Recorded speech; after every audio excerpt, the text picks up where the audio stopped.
everyone, welcome to Quantum Education. So today we will discuss a very important topic, also a very basic topic, that is your recessive and dominant inheritance. So students, before we explain this two and we will understand the difference between these two also, we have to understand the term inheritance, right? Now inheritance का मतलब क्या होता है? The transmission of characters from one generation to the next generation. ठीक है, जैसे कि मान लीजिए हम लोग में जो कैरेक्टर ट्रांसमिट हुआ है that is from our fathers, और फादर्स और मदर्स में जो कैरेक्टर ट्रांसमिट हुआ है that is from their parents, that means our forefathers, right? तो वही कैरेक्टर्स, ये जो कैरेक्टर्स ट्रांसमिट होता है टू द नेक्स्ट जनरेशन और to the offsprings via whom? Via genes. Fine students. Now, where does these genes are located? Yes, good.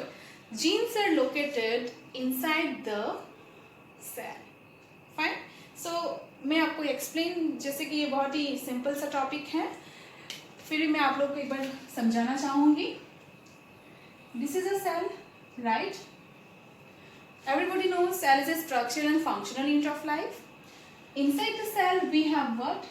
Nucleus. और हम लोग बचपन से पढ़ते आ रहे हैं कि न्यूक्लियस के अंदर जेनेटिक मटेरियल होता है, right? That's nothing but DNA. So inside the nucleus what happens, DNA कोई डायरेक्ट डीएनए नहीं होता है, डीएनए के ऊपर भी एक कवर होती है, और you can say DNA is present inside the chromosomes, right? Chromosome number हम सबको पता है कि in case of human beings 46 chromosome numbers are present, right? और अगर हम उसको पेयर्स में बोलेंगे तो 23 पेयर्स. क्लियर? सो यहाँ पे बहुत सारे क्रोमोसोम्स प्रेजेंट होते हैं, ठीक है? In case of human beings that is your 46 numbers of chromosomes, that is 23 pairs. So अगर हम लोग इसको विजुअलाइज करेंगे through microscope, what we will get, we can see the chromosome like this. Fine. Chromosomes are thread-like structures present inside the nucleus and also found in both plants and animal cells. Now, inside these chromosomes, there are some double helical structures are present. ठीक है, ऐसे double helical structure present होता है, which are known as what? DNA, deoxyribonucleic acid. ठीक है, ये further हम लोग इसका एक्सप्लेनेशन बाद में हम लोग बहुत अच्छे से पढ़ेंगे इन मॉलिक्यूलर बायोलॉजी और we can say molecular genetics. तो उससे पहले आप लोग ये समझिए कि कहाँ एक्चुअली वो लोकेटेड होते हैं ना. अगर हम इसको फिर से विजुअलाइज करेंगे तो what we will able to see, we will able to see this DNA. Fine. Now this DNA, where it is now where the genes are located? मान लीजिए यहाँ से यहाँ हम लोग एक नाम से लिखते हैं कि ये A है जो यहाँ से स्टार्ट होगी यहाँ तक खत्म होती है. Next this is B, here to somewhere here completes. Okay. Now ये जो segment है, from here to here one segment, again from here to here one segment is completed, right? And goes on. So these segments of DNA is known as genes. Fine. These segments of DNA are known as genes. That means genes are nothing but the segments of DNA, and DNA is present in the chromosomes. Chromosomes are present inside the nucleus, and nucleus is present inside the cell. तो इसको हम लोग कहते हैं जीने, इसको हम लोग कहेंगे जीन बी. ठीक है, जो ये जीन ए है, जीन ए का दो एलेलिक फॉर्म होता है. One is capital A and other one is small A. ठीक है, जो कैपिटल ए है इसको हम लोग डोमिनेंट बोलते हैं. व्हाट वी यूज टू से it? Dominant. And this is your recessive. Fine. These are nothing but the alternative form of genes. इसको हम लोग एलील्स बोलते हैं. What we say is alleles. Alleles are nothing but alternative forms of genes. Fine. Now, अभी ये जो gene A है इसका 3 possibilities होता है taking these alleles. Okay, with the help of these alleles. What are those 3 possibilities? one could be this one could be this one, and it could be this one. Fine. और हम लोग ये क्यों दो लिख रहे हैं? Why not 3? Why not 4? Why not 1? Because we know that animals or organisms are in diploid character. Diploid character मतलब twice and number में होता है. Haploid कभी नहीं होती है. Haploid तभी होता है जब वो gamete formation करते हैं. Clear? Individuals are always in diploid form, not in haploid form. But during reproduction, during gamete formation, they becomes haploid and again they regain to become diploid. Clear? तो इसलिए double है. ठीक है. तो इस form को हम लोग कहेंगे होमोजाइगस. होमो मीन्स सेम. क्लियर? और दोनों ही क्या है? डोमिनेंट एलील है. तो इसको हम लोग बोलेंगे होमोजाइगस डोमिनेंट फॉर्म. ये क्या है? हेटेरो. Why hetero? क्योंकि एक होगा capital, one is small. Right? तो इसको हम लोग हेटेरोजाइगस बोलते हैं. ठीक है. और यू हैव टू अंडरस्टैंड कि मान लीजिए कोई भी एक कैरेक्टर है, वो ये अलग कैरेक्टर एक्सप्रेस करेंगे, ये भी अलग कैरेक्टर एक्सप्रेस करेंगे. ठीक है. मान लीजिए आई कलर, आपका पापा का आई कलर है ब्लू और आपका मम्मा का आई कलर है ब्राउन. सपोज ये blue I colour your father and is a brown I colour your mother has. पर आपके पास आ गया है ब्लू आई कलर. तो मतलब क्या समझ में आ रहा है कि मम्मी का जो ब्राउन आई कलर है उसको रिप्रेस कर रहा है, उसको सप्रेस कर रहा है, उसको एक्सप्रेस नहीं होने दे रहा है प्रोजेनी में. इसलिए जितना सारे प्रोजेनी बना है उसका आई कलर ब्लू हो रहा है. ठीक है. तो इसलिए हम लोग क्या कर रहे हैं, यहाँ पे इसको हम लोग डोमिनेंट ही बोल सकते हैं, हेटेरोजाइगस डोमिनेंट, क्योंकि ये यहाँ का एक्सप्रेशन रिसीव जीन का, रिसीव एलील का एक्सप्रेशन नहीं होने देते हैं. Now what is this? Again homo, because दोनों ही सेम है. होमोजाइगस, पर इसको हम लोग क्या कहेंगे? Recessive form. ठीक है बच्चे. सो यहाँ तक सबको समझ में आ गया. तो अभी हम लोग यहाँ समझेंगे कि कैसे कोई एक रिसेसिव कैरेक्टर, ठीक है, ट्रांसमिट हो सकते हैं प्रोजेनी में. ठीक है. तो उसको समझेंगे by taking disease character. Okay students.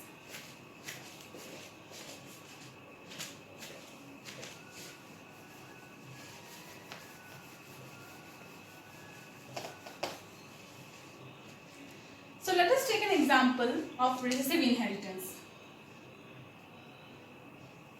ठीक है. यहाँ पे जो हम लोग एलील लेंगे, एक होगा स्मॉल ए, एक होगा कैपिटल ए. ठीक है. तो यहाँ पे हम लोग क्या समझेंगे, जो भी कैरेक्टर ट्रांसमिट हो रहा है वो that is by recessive one. ठीक है. तो हम लोग मान लें कोई भी एक डिजीज है, ठीक है, जो एक्सप्रेस करते हैं in presence of only recessive allele. अगर ये प्रेजेंट होगा तब वो डिजीज एक्सप्रेस होगा. अब कैसे होता है वो हम लोग क्रॉस करके देखते हैं. मान लीजिए you have father, you have a male having heterozygous form. ये मेल समझ लीजिए.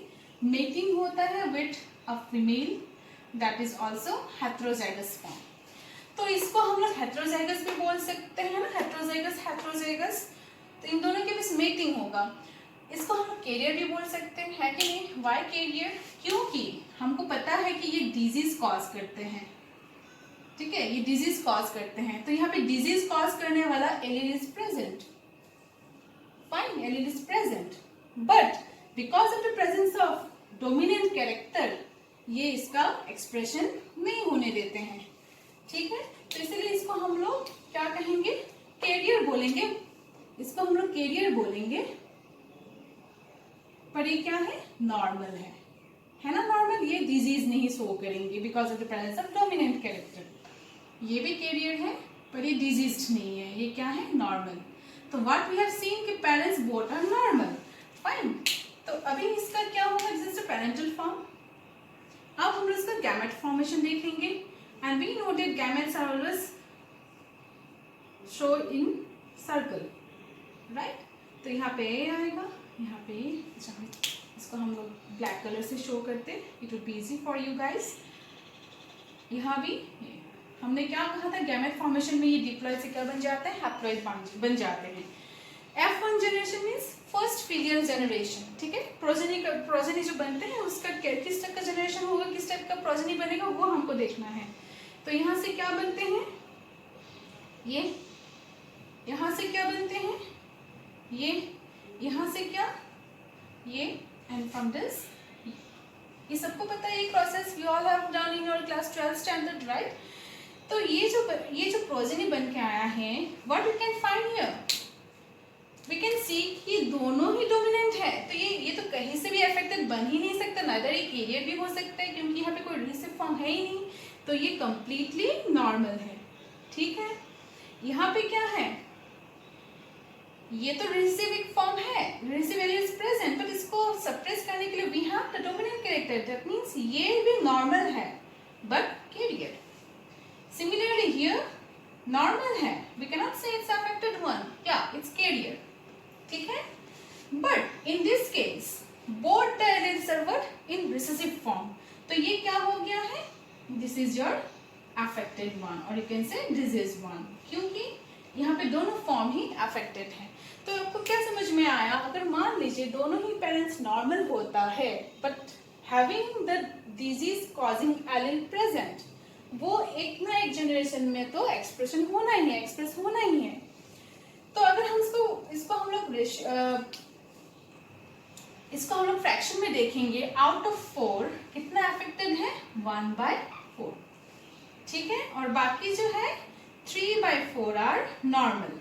अगर इसमें भी आपको देखना है कैरियर कितना है, 2/4, means half of them are carrier, है ना। अगर हम लोग एक एक करके देखेंगे तो 1/4 is completely normal, 2/4 that is equals to half is completely what, it's not completely normal but having the carrier, but having the disease causing allele, so that is carrier, और 1/4 is affected। अगर percent में देखना चाहेंगे तो 25% are affected, 50% are carriers and 25% are normal, clear। So this is all about recessive inheritance, कि कैसे कोई recessive form अगर present है in terms of carrier, not in terms of affected, तो वो कोई भी एक generation में एक out of 4 one maybe come out with the affected one, okay। So this is all about your recessive inheritance। Now we will discuss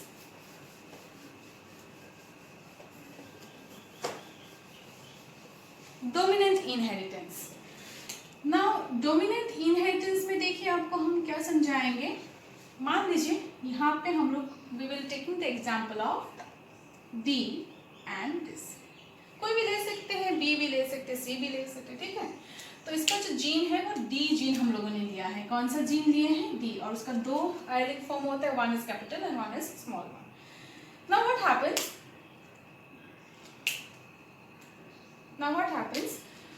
अगर हम लोग क्रॉस करते हैं, हाँ इसमें क्या आपको समझना है, जो इनहेरिटेंस, मान लो ये वाला अफेक्टेड है क्योंकि हम लोग डोमिनेंट पढ़ रहे हैं ना, जो डिजीज कॉज कर रहे हैं that is the dominant allele is affected, disease causing, और you can write simply disease causing allele, fine. So अब हम लोग इसमें एग्जाम्पल लेंगे, तो एग्जाम्पल में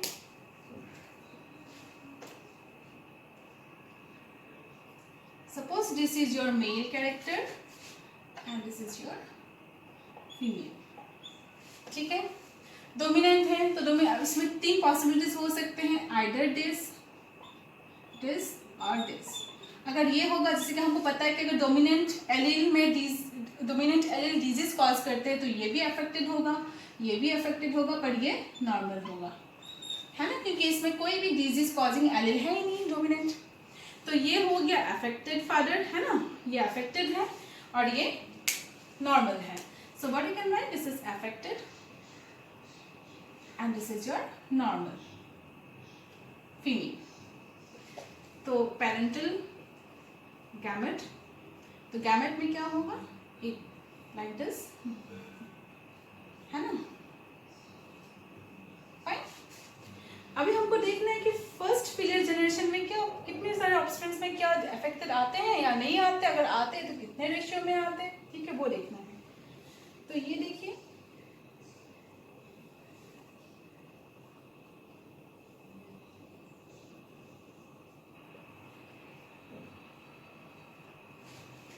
तो इसमें आपने क्या देखा, जितने सारे प्रोजेनी बना है all are affected because of the presence of what, dominant. ये इसको एक्सप्रेसिव होने नहीं देगा, है ना। तो सारे प्रोजेनी में क्या होता है, अफेक्टेड आती है। तो what we can say, all are 4/4 means totally all the progenies are having affected character, ठीक है। अभी मान के चलते हैं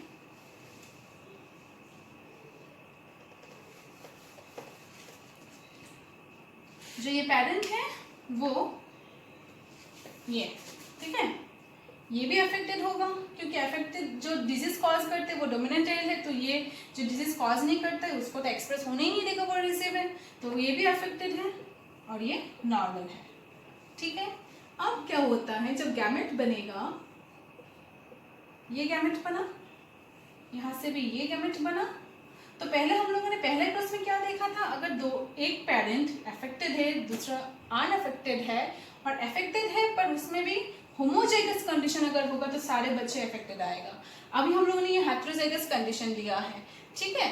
तो अगर एक पेरेंट हेटेरोजाइगस है और एक होमोजाइगस है तब कितने % बच्चे अफेक्टेड हो सकते हैं। पहले केस में क्या था, ये होमोजाइगस था और ये भी होमोजाइगस था, ये होमोजाइगस अफेक्टेड था और ये होमोजाइगस नॉन अफेक्टेड था, तो तब हम लोग ने देखा तो सारे बच्चे क्या हुआ था, अफेक्टेड हुआ था। There is no one such progeny which is normal. Now in this case what happened, this